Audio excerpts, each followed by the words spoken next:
people? Or? No, you won't. You'll see the comments at the right. Oh, we're live, but okay. Yeah, the comments at the right. Hey, everybody, how's it going? It takes about 3 seconds to like populate. So I'm going to check and see if it's working. If it's working, let's see. Okay. All right. I hope it's working. Let's see. All right. Oh, we're good. Oh, shoot. I need a. I heard you. Mute myself. How's everybody doing? Put in the chat how everybody's doing. Happy Wednesday. Well, you know what Wednesday means? Wednesday words of wisdom. It's hump day. So, but again, thank you all so much for being here. Really appreciate it. We, of course, have the awesome and one and only Angela here. Angela's been extremely amazing, especially with helping us with Wonsulting and speaking in regards to so many different things in regards to her story. She's a really good friend of mine too as well. And she's just awesome. I mean, I don't know what else to say. Right. So hello everyone. Yeah. So Angela, you want to give a quick intro of yourself and for our viewers, maybe just about your story and whatnot? Yeah. Happy to share my journey. So it was very untraditional the way I ended up at Google. And it's very surprising, but a lot of people at Google or probably other big tech companies will tell you that the path is not clear cut at all. So right after college, I had applied to Google, like out of hundreds of job applications, Google was just one of them. And I actually didn't make it past that first interview round because I didn't have the experience. I was just really straight out of college.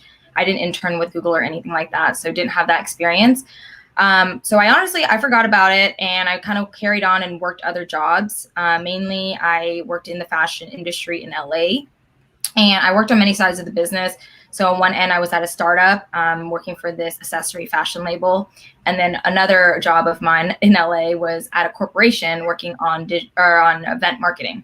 So during that time was when a recruiter reached back out, and I had kept my LinkedIn like updated and like making it look good just in case things like this happen, and they do happen. So I was actually recruited and from a Google recruiter, and they asked if I was still interested in the role now that I had like more experience. And I was like, of course, it's Google. Of course I am still interested, but it did require me to move from LA to the Bay Area. And so that wasn't an easy decision at all, but now I'm here at Google. So yeah, that's my path and a little bit about me. Love it. Yeah, Angela, definitely. I still remember talking about this with her. I left right when she joined. I think that's right. Like a month or 2 months in, and then I left. Yeah. Right. Oh my gosh. But it's always good to see fellow Highlanders. So yeah, Angela went to UCR too as well. There's not a lot of Highlanders from our school that got into these big tech companies, and Angela is one of them. So that's a great thing. And I was asked too, like, what does it mean to you? And people in the chat too as well, let us know what school that you all attend. But what does it mean to you coming from a non-target school to break into the tech industry? Like, does it mean a lot to you? Yeah. So of course, coming from a non-targeted school, you don't ever feel like you would land, like it doesn't feel like it's going to happen for you just because it's not something that you're taught. And at school, you don't have these alumni that are just like these crazy, like people that have these big companies that come from like Stanford, Harvard, all those Ivy League schools. They don't have the same connections. So I didn't really even think that I would be here, to be honest. Like I really didn't. And I think that is kind of the similar thinking for people who do come from non-targeted school. But I'm here to tell you, like, a non-targeted school just means that you are not on their radar to actively recruit from. So the challenge more is just visibility. It's not about you as a person or like what you're capable of or not capable of doing. It has nothing to do with that. It's more just the visibility part. So when I first came to Google, I was one of the only people who came from a school that no one heard of. They're just like, what is UC Riverside? They're like, oh, we've heard of UCLA, but you made, Berkeley, but what is Riverside? And so I kind of felt like an imposter. I was just like all these really crazy smart people who've like definitely probably have 4.0 GPAs, and I didn't. So I felt a little bit on the outside, but the secret is everyone feels like an imposter at some level of their journey in their career. The only difference, I think, coming from a non-targeted school, and I know this now that I'm at Google, is that it's just the visibility. And I think LinkedIn and technology today is really closing that gap. Like, I don't think it's as bad as it used to be. And I think honestly, it has to do with like technology and with LinkedIn helping you be more visible to these recruiters.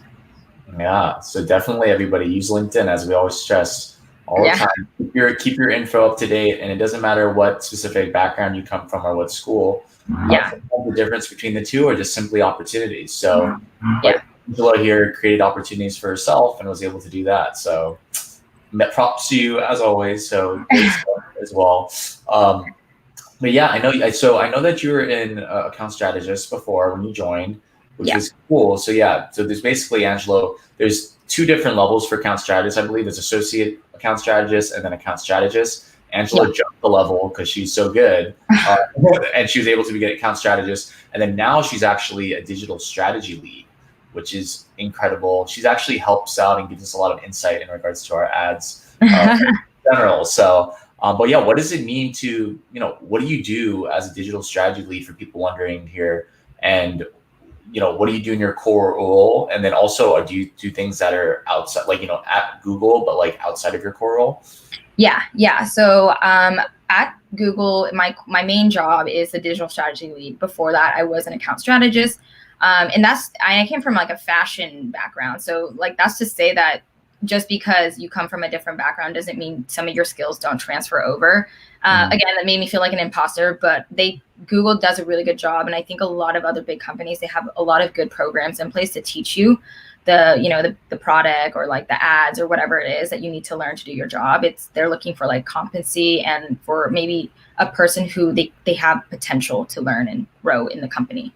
So as a digital strategy lead now, I work with clients and I grow them from a small to medium-sized business, and I get them to mid-size or even larger. Like, that's my main goal, is to make them scale up and continue their growth in their business, and then become a long-term client with Google. So that's my main job. I do anywhere from digital marketing to even the business strategy, like helping them with supply chain or like lead generation. So I do a lot of different things, not just related to digital strategy, although that's my main core. And then at Google, it's really interesting. They do recommend you actually take on other initiatives and other projects outside of your core role with 20% projects. And I'm sure, Jonathan, I'm sure you're familiar with that too. Wonsulting kind of came from that, but I made it outside of it, but yeah. Yeah. So it's really fun to get to know other people and to network at Google.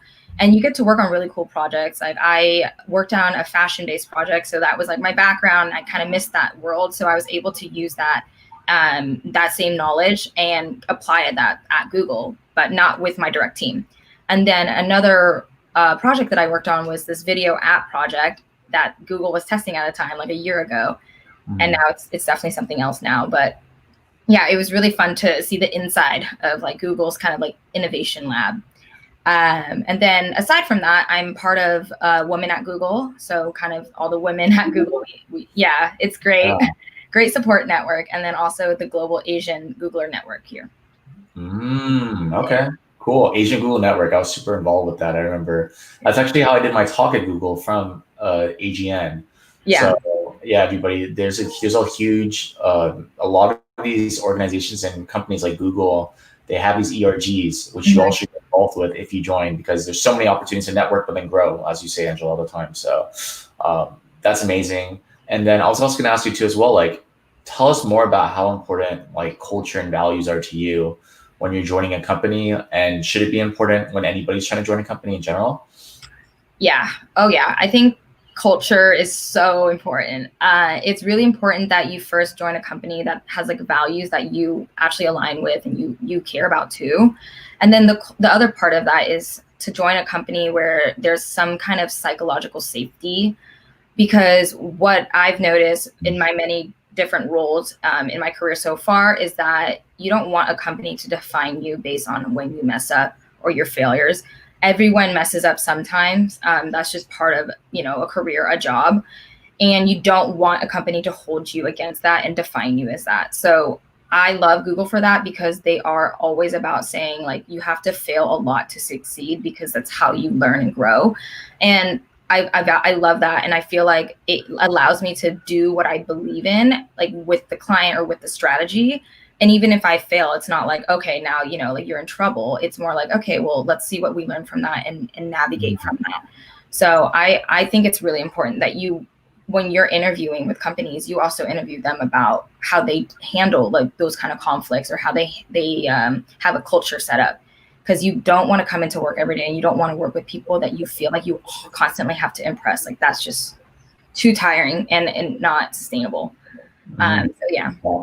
Facts. That's so true. And make sure your team is like, I still remember, Angela, isn't it like, I remember we were talking before and you were like, oh yeah, our whole entire team, we're just renting out a bus for fun and we're just going to go around the Bay Area and just have fun in general, right? Yeah. So it's that fun aspect is very important.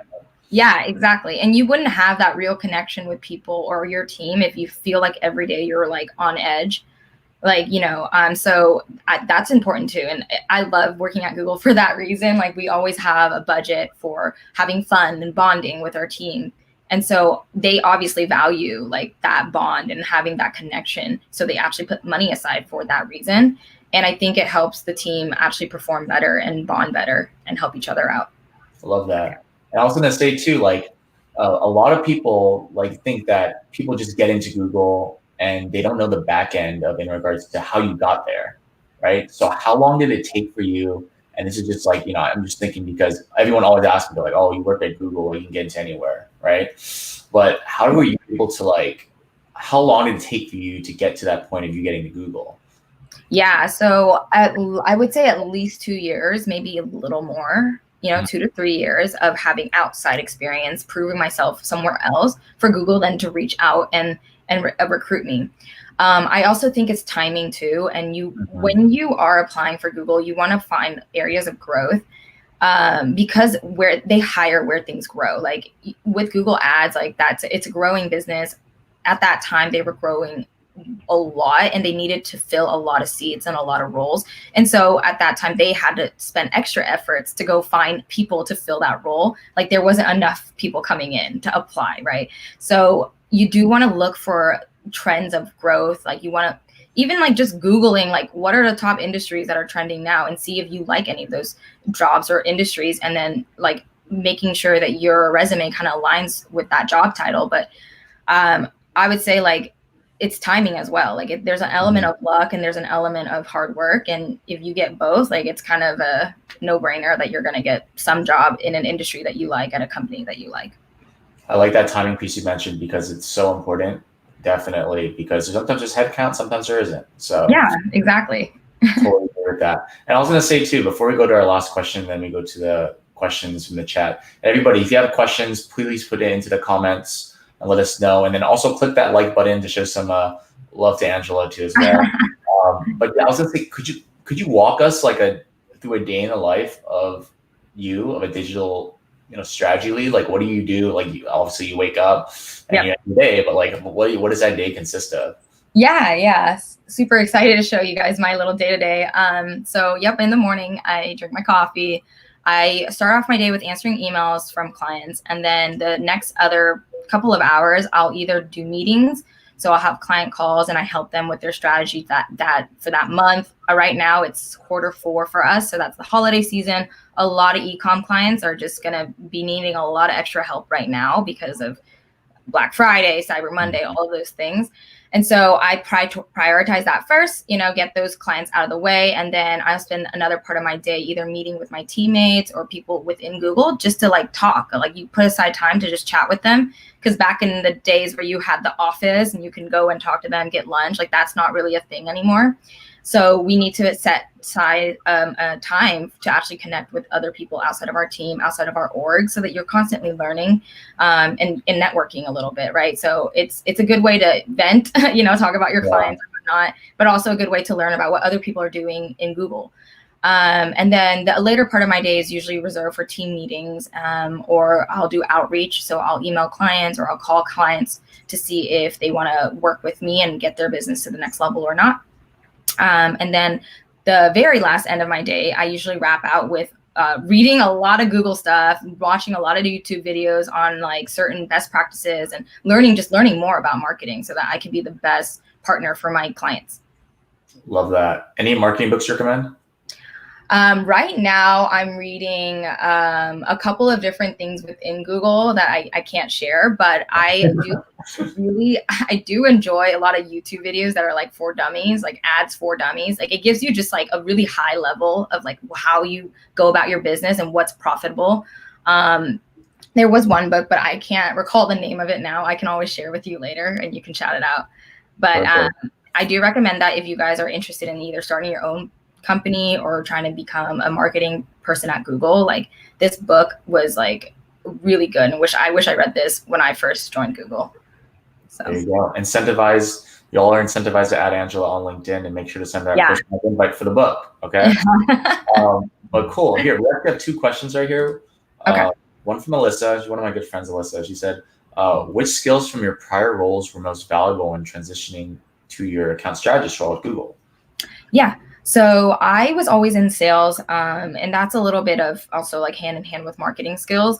But a lot of the skills was like being able to talk to somebody, being able to talk to a client, being professional, being on time, like very things that you don't even think about like actually really matter. But not only that, they also wanted to see if you were able to have any success stories in your previous role. So what I mean by that is that I was going from a sales job to another sales job, but the industry was different. So I had to find ways to relate what I did in the fashion world and make it make sense in the digital and Google technology world.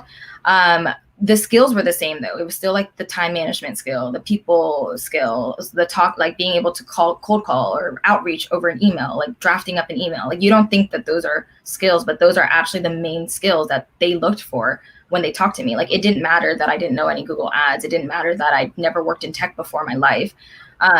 It really just mattered that I had these soft skills and I was able to build on top of that and show that in my interviews. Love that. Soft skills, very important. And honestly, Winnie asked too as well, is a great question. What are some aspects of your job that you find most fulfilling? Wow, that's a lot. I in my core role, I say that working with a client and getting their business from, a small mom and dad pop shop to like growing their online presence and then growing them into like 3 or 4 stores or having like 2 or 3 times like revenue, like that changes someone's life, right? Like going from someone who makes maybe $100K a year with their little small business and then taking them to the next level and they become $500,000 revenue stream and then $1 million. Like it changes someone's life. And then they get by that also change other people's lives because they get to hire more people, add more jobs to the market. And usually a product that works that well is solving some kind of pain point or issue that the world needs. So I find that it's really rewarding to hear successes from my clients and knowing that I was, a role in that success. That's really rewarding. Love that. Success for customers, success for you. So yeah, it's a good thing. That's why Angela's going to handle our ads in the next few months. Okay. No. I was going to say, last question to have, unless anybody has any other questions, put into the chat. But what advice would you have for those who are trying to break into the tech industry with a company like Google? Yeah, so with Google, the recruiting process is super, super hard. I think that's the one thing that they can work on. I think that kind of relates to a lot of big companies. Like they just have so many people and so many applications to go through. The best way, I think, is to get first the experience so that it's relevant to the role that you're applying for. So that, if someone were to refer you, they would be like, this is a no-brainer. The recruiter should talk to this person. And then the second thing is also making sure you get a referral. Like, so that's reaching out to random people on LinkedIn. Like I did this, everyone's done it. And just getting their advice and then ask for the referral, build the relationship with someone on the phone, get to know them, ask them personal questions that are like, not super personal, but questions that are good. You don't want to come there and just like wing it. You want to come there prepared with some questions that are meaningful. And then ask for the referral. And more often than not, people are going to refer you. And if they don't, just thank them for their time and their advice and then move on to the next person. If you do this to 10 people, you will get 1 referral. Like I promise. A lot of people are down to help you. So yeah. 100% agree. You focus on the people who respond versus the people who don't. I always say that all the time.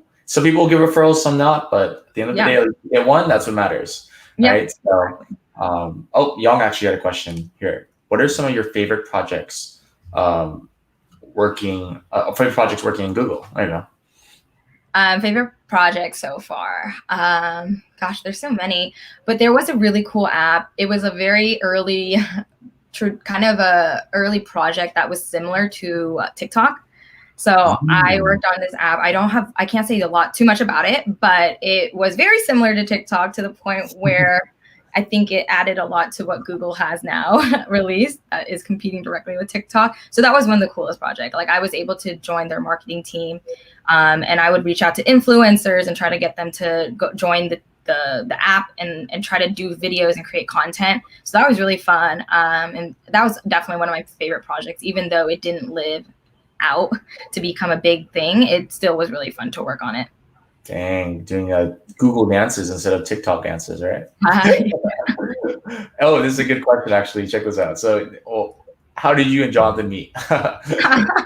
Do you want to get that one, Jonathan? Yeah, how do we basically at UCR, we were in some of the same organizations when we were there, and we became really good friends. She always came to our different functions, and I went to theirs too as well. So. And then she dates my little bro. So we're very connected now. Very connected, yeah. So we have a lot of mutual friends. I just remember my first impression of you was you're just holding this red cup at a party. That's all I remember. And now that's right. Still remember that. Look at us now, right? No, I'm kidding. Awesome. Okay, and then here you go. This is the last one, I think. Yeah. Any advice on type? This is Veronica's actually is the one who made your thumbnail.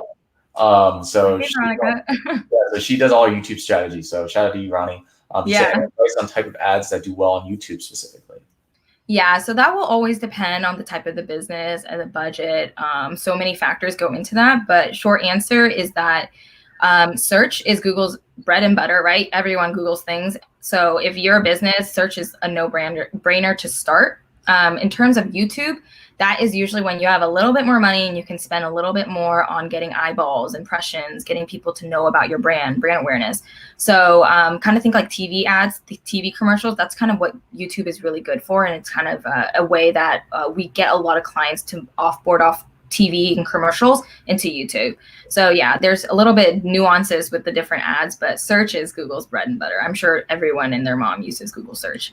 Google search. Y'all heard this first. Google search, right? So, but yeah, Angela, thank you so much for being on here. Yeah. And I was gonna say, last thing, where can people find you on LinkedIn, or what's the best way? Yeah, LinkedIn is probably the best way in terms of chatting career. You can always add me on my Instagram as well.